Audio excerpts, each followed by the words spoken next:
ഇത് പിടിച്ചോണ്ട് ഇങ്ങനെ നിന്ന് ഉറക്കം വരുമോ? ആരാ ശല്യപ്പെടുത്തുന്നത്? അമ്മേനെ ആരാ ശല്യപ്പെടുത്തുന്നത്? അമ്മേനെ ആരാ അമ്മ ശല്യപ്പെടുത്തുന്നത്? എലിക്കുട്ടി, എലിക്കുട്ടി ആരാ ശല്യപ്പെടുത്തുന്നത്? ആരാ ശല്യപ്പെടുത്തുന്നത്?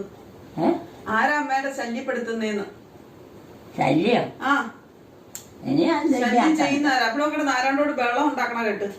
അത് ഇങ്ങനെ വെച്ചോണ്ടിരിക്കാൻ ഞാൻ കൊണ്ടുപോയി കിടക്കാൻ. ഓ, ഇതിനോടാണോ പറഞ്ഞേ? ഇയാളോടാണോ പറഞ്ഞേ? നീ വെച്ചോണ്ടിരുന്നുള്ള ഉറക്കം വരും. അതിന് ഉറക്കമില്ല. മറ്റവർക്ക് കിടക്കാൻ പറ്റും. ആ, അമ്മയ്ക്ക് കിടക്കാൻ പറ്റുന്നില്ല. അത് ശരിയാ. എന്നാ വാ, നമുക്ക് ചായ കുടിക്കാം. ചായ ഉണ്ടാക്കിയോ? ആ, ഏറ്റവും ഒരാളുടെ കാര്യം നോക്കാൻ ഓരോ അത്യാവശ്യ കാര്യങ്ങൾ നടത്തി കൊടുക്കുന്നവരോ, അതാണ് അത്യാവശ്യം.